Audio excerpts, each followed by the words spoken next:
thought, why does a fundamentalist Muslim look and sound a heck of a lot like a fundamentalist Christian of any flavor? Listen to them talk. If you take a fundamentalist of almost any, you can fundamentalist Hindu, it doesn't matter. Listen to them talk, and then just take the words and substitute. Instead of Muhammad, substitute Jesus. Or instead of Jesus, substitute Muhammad, or back and forth. And play the words back to them, or play them back in your own head. They sound a lot alike. So it tells us something else is going on here. It has little or nothing to do with a particular religion. It has more to do with how religion infects minds. And that's the focus that we're going to take today. As I read and understood Dawkins' concepts, I realized it was like a flashlight in the dark. Everywhere I shined it, new ways of understanding religion started becoming clear to me. And I'd never had that with the other theorists that I'd read in graduate school, undergraduate school.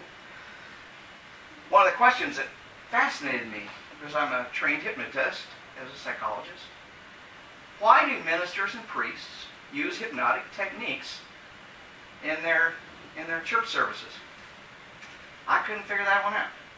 So I'd go to the minister after the church and I'd say, wow, this is back when I was still kind of religious, but finishing my doctoral work. I'd say, wow, you really helped me feel the Holy Spirit there. How'd you do that? And the minister says, well, I guess the Holy Spirit did it. I don't know. Because he didn't. He or she had simply been trained in these techniques. They don't know why they work. But it's like in any evolutionary process, those techniques that work get propagated. Those techniques that don't work don't get propagated. Here's another question I wanted to ask. What makes people oblivious to the inconsistencies in their own religion? But they can see others' inconsistencies really well. How about, who's raised Catholic in here? That's a dumb question, isn't it? Did you guys get taught all the problems with those Protestants? Yep. Yeah, where are they going when they die? Limbo at best, right? Okay. At best. Hey, did they teach you anything about those Hindus? What's going to happen to them? They didn't do that. They didn't, did they? Or very rarely. Hey, did they tell you anything about the Mormons? They tell you about the Mormons? They didn't, did they? Isn't that interesting? But you were taught very specifically what's wrong with those Protestants. Now, I'll go up in Northern Ireland and I'll find some Protestants who will tell you what's wrong with Catholics. Now, if I ask you, or your religious Catholic relatives, what's the fatal problem with Catholicism? People's eyes glaze over, and their logic starts going down really quick to that of about a 5 to 7 year old. They lose it. Now, they could be really logical about what's wrong with Protestantism, and the Protestants could be really logical about what's wrong with Catholicism. They cannot be logical when it comes to their own religion. Now, I'm going to assume most of us in here are agnostic or atheists, or worse. Is there something worse than that? Satanists. Yes. How many of you have gotten an argument with a religious person? Okay. Now keep your hands up. How many of you won the argument in their mind? In their mind. Okay, John's almost going to keep his hand up, but it's iffy there. Isn't that interesting? Well, I'm here to tell you, logic is not the answer. Because people's brains got infected with religion at a time when they weren't capable of assessing that infection they were getting. We're going to learn how that works.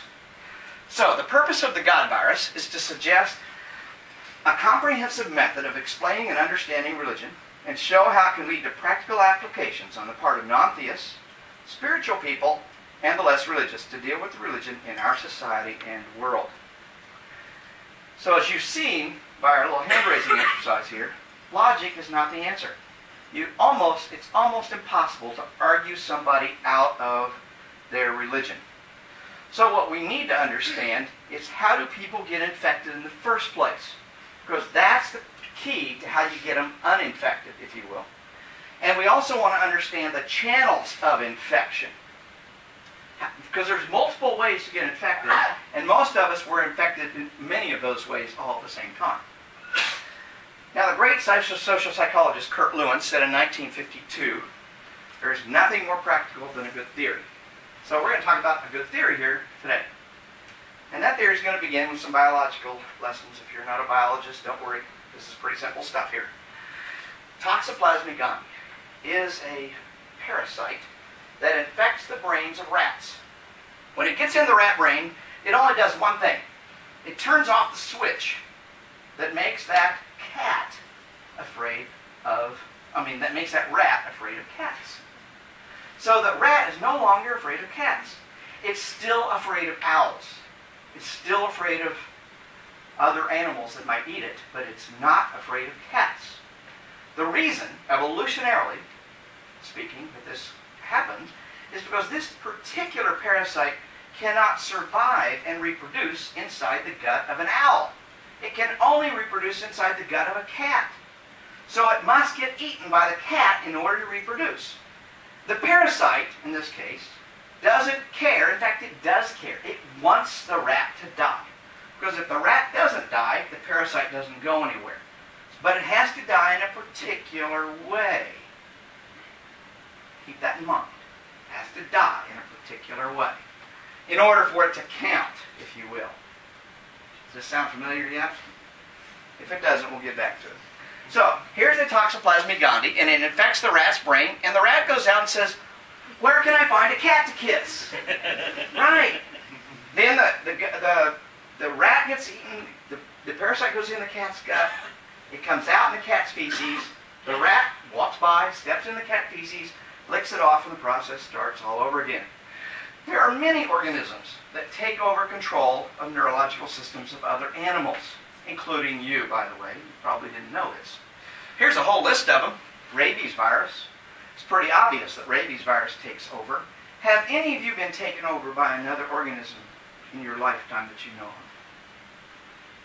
Okay, anybody had a cold this year? Anybody had a cold? Raise your hand if you had a cold. Okay, what were the symptoms, John, of a cold? Sneezing. That's all you need to know. Sneezing. All right. Why were you sneezing, John? So the cold virus would spread further. Exactly. And the cold virus has evolved in a way that can irritate the nerve endings inside of your nose and force you to sneeze. You couldn't resist it. Almost nothing you could do could stop you from sneezing. So, am I correct? Your neurological system had been taken over by that virus. Now I ask the question, has anybody had an organism take control of you before? Yeah. You know, and those little, it's called the rhinovirus that causes the colds. There's 200 of them. So you got 200 different possible rhinoviruses that could take over. And that's just the beginning. There's lots of other viruses. The rabies virus is very obvious because it makes you do really crazy things, or other animals do really crazy things. So we want to keep this in mind. If a parasite can change your behavior so much that you do things you cannot resist, you could not resist sneezing. Maybe there's other things it can do. Has anybody been told or heard that pregnant women should stay away from cat feces? Okay, this is the reason. Toxoplasma gondii can infect humans. And there's evidence in the last 5 years that people who have a Toxoplasma gondii infection are more neurotic than people who don't. It's correlational research, if you will. And remember, correlation is not causation, but it's an evidence. It's a place to point. And it looks like, and there's more and more evidence for this, that Toxoplasma gondii may in part cause neuroticism. Now, there's lots of people who are not neurotic that may not have this, but it might contribute, and there's some good evidence for that right now. So, some of you might be infected with this parasite right now, and if you're a little on the neurotic side, it might be that, it might be because of that. And this evening I'll be doing psychotherapy sessions, $150 an hour. We'll give you a discount for the euros, okay? Let's talk about the viral metaphor then. I've had people tell me, well, Darrel, you can't call religion a virus. That's not right. So how many of you have had a computer virus in here? All right. Okay, see, I have a Macintosh. I don't get viruses, but the rest of you guys do. Oh, Stephen Jobs is my God. All right, yours God's too. I work for him. Oh, you work for him. Okay, well, it's my alternative religion. Okay, I had the second Mac that was ever bought. Okay, so isn't that interesting? When you went to the technician and he said, well, you have a computer virus on your hard drive, did you argue with him? Did you say, well, that's not a virus? No, you said fix it. Well, the same thing is true. Isn't this a computer? Are there potential viruses in terms of ideas that could be parasitic, that could infect this computer? A computer virus wants to get from your hard drive to the next. That's all it wants to do. It wants to tear your hard drive up or do something nasty probably and get that from your hard drive to the next. There's ideas that do the same thing. They have no functional value for the person that infects them, that gets infected with it. In fact, it can be incredibly destructive. I mean, we look at the suicide bombers.